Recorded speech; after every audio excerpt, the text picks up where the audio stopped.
Hey, this is Kirsten or Kerboom, and I've been watching a lot of YouTube rants today on Cartoon Network, Nickelodeon, Disney Channel, and how much crappier they've become since the 90s, basically.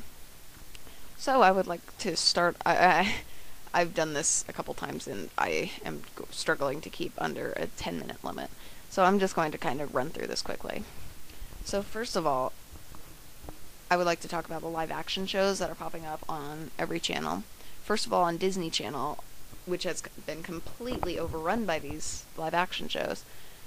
Um, I think on Disney Channel there were a ton of cartoons. I can't even remember most of them anymore since they were there a long time ago, but I know there was something like Recess Break or something like that. I don't remember what it was called exactly, but something like that.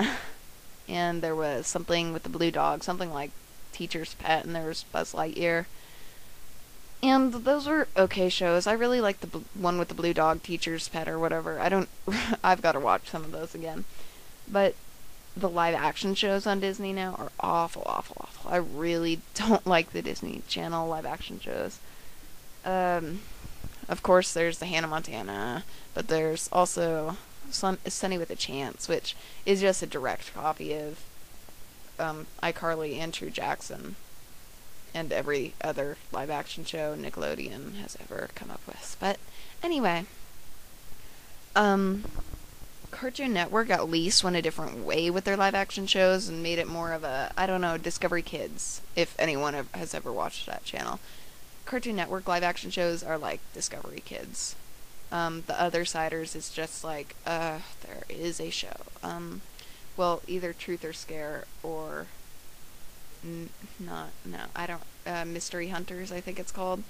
And there, any live action show on Cartoon Network is basically a direct copy of the Discovery Kids, as far as I'm concerned.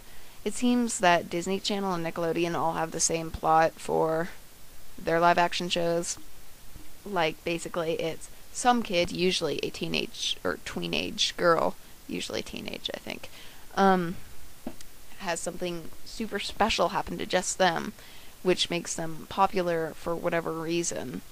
Usually because some talent that they had was released, and on in the workplace or whatever, there's some jerks, or really just bitches. So that is basically every live action show, other than The Troop, which was just horrible in general. I only watched like 2 minutes of that. Ugh. Anyway, then just generally the cartoons. I think they've gone down because parents are getting really overprotective of their kids, and so in 90s cartoons you'd have a lot of adult humor just thrown in there, and I don't think kids understood that because I didn't get any of that adult humor, so it didn't even register in my head. And as I've been watching these old cartoons, I'm starting to understand. I just crack up because it's great. It was funny then, it's funny now for a different reason. And I think nowadays we just have the random humor, and we used to have witty humor in the 90s, and now we've got the random humor, which can be really funny too, but it's funny in a different way. And I think if they can coexist, random humor and the witty humor, then you would have the best cartoon ever. And you could probably throw in slapstick too. You could have like 50 years of cartoon all jumbled up into one cartoon. Everyone would be happy. And no one would. Someone would not be happy because someone is always unhappy with whatever. So I think censorship's really contributing to the crappiness, so-called crappiness of cartoons these days. But at the same time, I think some cartoons can be great in both both generations, because 90s cartoons, there were great cartoons and there were sort of failures too. So some of my favorite 90s cartoons, you got Powerpuff Girls, Ren and Stimpy, Johnny Bravo, Dexter's Lab, if I didn't say that. You got Courage the Cowardly Dog. I don't know if that counts because that's kind of a 2000 cartoon. I am a late 1990s, early 2000s main cartoon watcher. I still watch cartoons all the time though. And then there's great cartoons from the 2000s that you got. Foster's Home for Imaginary Friends. I love Foster's. I think that's fairly obvious for anyone who watches me on DeviantArt. And LT Gray, and Flapjack, and Invader Zim, Billy and Mandy. There are great shows in all generations, and there are crappy shows in all generations.